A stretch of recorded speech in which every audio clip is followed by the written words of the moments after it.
Nodirbek Abdusattorov takes his chair at the Tata Steel Chess 2025. He has had an amazing event here and currently trails the leader by just half a point. That is Gukesh. And Nodirbek takes on the out of form Arjun Erigaisi in this round, and this will be a big opportunity for Nodirbek. Arjun hasn't won a single game in Vaikanze at the Tata Steel Masters. He took part in 2023. He finished last. He had no wins. And here, after 11 rounds, he has had 4 losses and 7 draws. That's how bad of a form Arjun is in. His health wasn't good. And here you can see he's just arrived at the board. Arjun would definitely be looking to score a win, but then again, after having played not so well in so many games, his confidence would be not that high. He adjusts his pieces. Nodirbek, before the start of the tournament, had mentioned that he would love to play against Arjun here, and if he manages to win today, he might be able to catch up with Gukesh and fight for the top spot in the Tata Steel Masters 2025. We are about to begin. Both players are ready. A handshake and off we go. Arjun with the white pieces. What is he going to open with? He plays his pawn to d4. And now Nodirbek. He would love to play a fighting opening. He goes knight to f6. And pawn to c4. So Arjun not really going for any London system or Jobawa Londons with knight c3. Trying to be very solid. e6. And I think that's the right approach. When things are not working out too well for you, it's good to control the center, develop your pieces, rely on the years old wisdom which has worked for many. Knight to c3, the bishop comes to b4, pinning the knight. The Nimzo Indian is on the board, and let's see what Arjun does. He goes queen to c2, the classical variation of the Nimzo Indian, and d6 played here by Nodirbek. This is lesser known line than, let's say, castles or d5 and many other moves, but I think Nodirbek wants to fight for the full point, and this is why he's gone for this. So short castles here.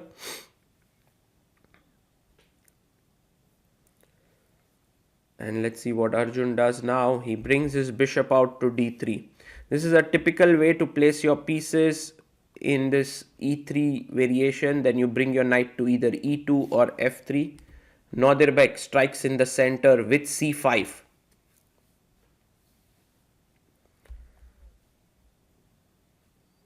And Arjun now brings his knight out to f3, controlling the center.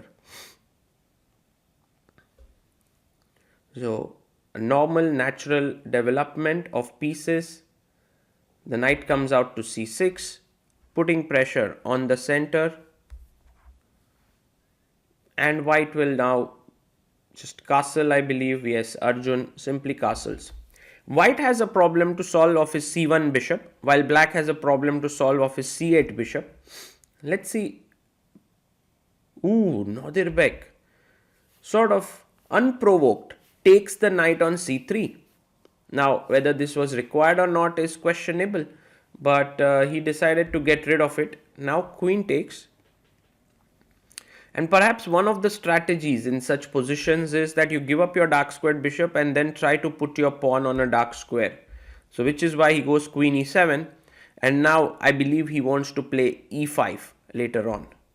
Let's see what Arjun does. Ooh, Arjun takes on c5, which is a very, very logical move because he's slightly trying to open up the position now. So he has the bishop pair and he wants to open the position. Knight comes to e5. Arjun trying to trade off few pieces so that his slight lacking in development can be covered. Knight takes e5. And now queen takes e5. So the terrain is being set. White seems to be slightly better with the two bishops, but black is very solid. And one of the logical moves to play here is rook d8 followed by b6, bishop b7, putting the bishop on this long diagonal. Arjun plays his bishop back to c2.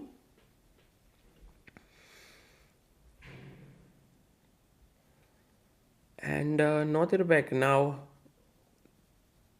thinks for a bit and plays knight to g4. Interesting move, a sharp choice. I would have played like bishop d7, bishop c6 or b6, bishop b7, which is also normal. But knight g4, the idea of it is to move the queen away, queen g3, and then push the pawn to e5, opening up the bishop.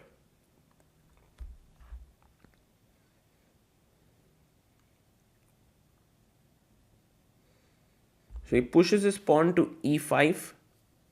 Now the bishop has opened up in the position. And pawn to f3 played by Arjun. So he wants to kick the knight away. The knight can go to h6, but then there is e4. So he goes back to f6 here. And now a question to Arjun, whether to push the pawn to e4 or not. He decides against it, and maybe it's a wise idea because once you push your pawn to e4, your bishop on c2 gets a bit closed. Here he can put his bishop on b2 and attack the e5 pawn. Knight goes to h5, attacking the queen. And I believe just queen f2 seems like a logical move to play here. Arjun comes back and he plays his queen back to f2. Next up, there could be bishop b2. And bishop comes to d7. So Nodirbek wants to put his bishop on c6 and seems logical. Bishop comes out.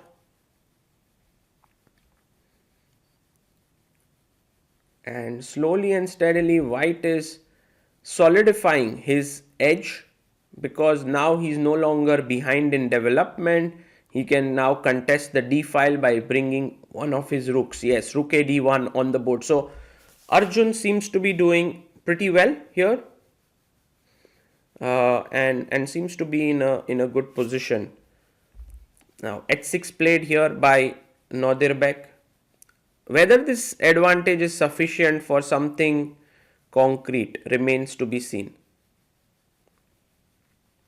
Nodirbek gets up and Arjun now plays his pawn to h3. His idea now is to push maybe g4 could be one plan, but it's a useful move, just playing pawn to h3. Nodirbek comes back, knight f6.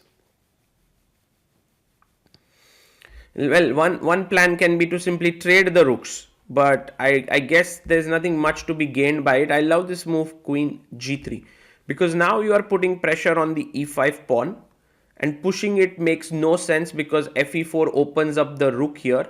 So Nodirbek decides to actually trade rooks. He goes rook takes d1. Arjun takes back, rook takes d1. We have Faustino Oro there, who's looking at the score sheet intently, the youngest participant in the challengers. Now rook e8, he defends the pawn on e5, so the queen and bishop are attacking. a4 played by Arjun, a useful move, gaining some space on the queen side, may come in handy later. And knight h5 by Nodirbek. He's trying to move the queen away.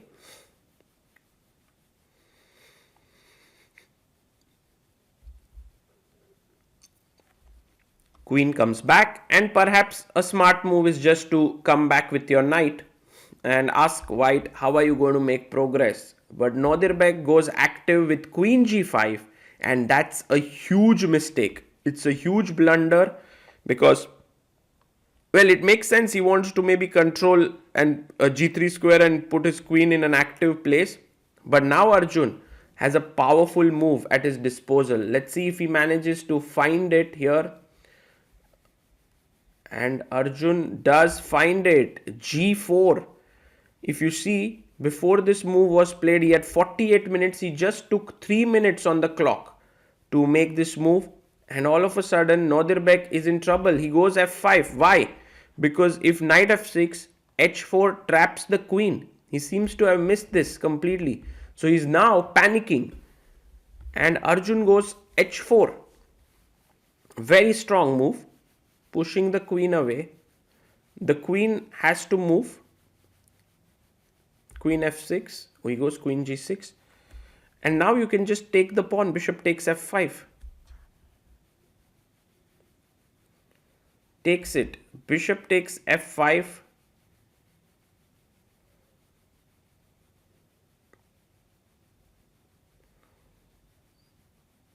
And Nodirbek comes back. So one good thing that has happened for Nodirbek now is that after g takes h5, he's not losing a piece because f5 is hanging.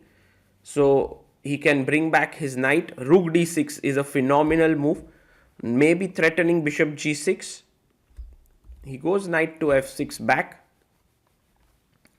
And while Arjun can build up this position calmly, the direct g5 is super strong and he finds it. He plays g5 on the board, and it seems like Arjun is very close to get his first win of the tournament, but also the first win in Vaikanze in the Masters section. Something that we never thought that Arjun would have to struggle for. After all, he's 2800. But here he is beating one of the top players of the tournament. This just goes to show how strong he is. Knight h5. And now maybe e4. Just solidifying that bishop there. He goes bishop g4, which is also fine. Wants to attack the knight. Maybe get queen h4 and attack it here. Queen e7. By the way, one thing to notice is bishop g6 was possible, but there is queen e7. But he went here, queen e7, and now rook takes c6. In fact, rook g6 was the best move, but maybe Arjun didn't like rook d8 and he gets some counterplay on the d file. So he takes here on c6. And after b takes c6, the thing to notice now is that Arjun is got two bishops for a rook, which is huge. He also has an extra pawn, which will go away now after queen takes g5. But somehow Nodirbek seems to have gotten back into the game. Bishop to g4, and a very important move now is e4 to destabilize the bishop on g4. This is what happens when your tournament hasn't particularly been great. You are a bit shaky in converting your advantages. e4, and yeah, this is not easy. He goes king f1, which is the best move. Now if he takes f3, just bishop f3, and maybe queen e3, you can play that endgame. But I'm not so sure if you want to do that. So Nodirbek decides to keep the queens on the board with queen g6, a good move by him. And Arjun now pins the pawn with queen c2. Fantastic move. Because anything else would have been like e takes f3 and the queen would have entered into b1. So he goes queen c2. Rook f8 played a mistake. He could have played queen h7 trying to enter here, and black had good counterplay. But rook f8 is a mistake. Not so easy to see why. But if you look carefully, the point is that now after the next move, which is the winning move for Arjun if he finds it, not at all easy, but I believe Arjun can do it. He's taking his time here. He has 14 minutes on the clock. And this might be the final move that Arjun has to find in order to win. And he finds it. Queen g2 is the move. Because now the threat is bishop e6 check. You can't take the bishop because of g7 mate. And then the queens are traded. So e takes f3. Bishop e6 check. So king comes up to h7, defending the queen. Now you can take the queen. That also is a good position for white. But you can also give a check here. Queen to h3 check. Queen h6 played. And here is the neat point about all that is happening. The neat point is that this endgame is completely lost for black because this pawn is weak. I just take it. These are weak pawns. The two bishops run complete havoc on the position. Black has no counterplay. And Arjun gets up. He knows that he's winning now. And there doesn't seem to be any counterplay. Rook b8 played, which is interesting. He wants to get some play down the b file. In comes a check. You can go king g8 back, but then I'll anyway take here. So he goes g6, asking a question. Queen h6, king h6, bishop c2 is a lazy way to play the position and is winning. But Arjun, being the calculation monster that he is, takes the pawn on g6. A fantastic move. You have to take back with the king. And the question is this going to be checkmate? So queen enters to e6. You can't go back to h7. There is queen f7 mate coming up. So he has to move the king. King h5. King g5 would have been met with queen e5 check, and perhaps the rook would be hanging there. So king h5 plays bishop f6. Very important move, because if you would have played queen e5 here, there would have been queen g5 and my queen enters this side. So bishop f6 takes control of this very important square, threatening queen f5 mate.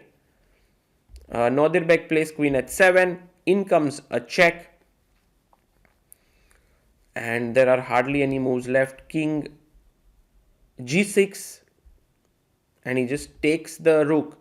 So brilliant calculation there by Arjun. He has controlled the h2 square, no checks there. The h4 square is no check there. And if you take the bishop, I have check. King here, check, and the queens are traded by force. If you go here, I give a check, and if you go here, I give a check. And in the end, the king and pawn endgame is winning because I have an extra pawn. So Nodirbek resigns there. Arjun Erigaisi scores his first win of the Tata Steel Masters. That is incredible. After 25 games, he has scored his first win. And this is the Arjun we all know. With this, Arjun has effectively ended Nodirbek's chances of winning the Tata Steel Chess Masters 2025. Gukesh drew his game. Pragnananda won his game. So now it's most likely a two-way race to the top between Prag and Gukesh. You can see there Nodirbek analyzing with Arjun and trying to sort of look at some lines together, which is nice. For Nodirbek, Tata Steel Chess has been tournament where he has shown very brightly in all the editions, come very close to winning it, and then in the last or the penultimate round he has faltered, and that has led him to not win the tournament. Well, it has happened again, but I believe that only sort of firms his resolve to win next time. He is a class act after all. He leaves the table. Arjun Erigaisi has done a great job and will be looking to play the world champion in the last round.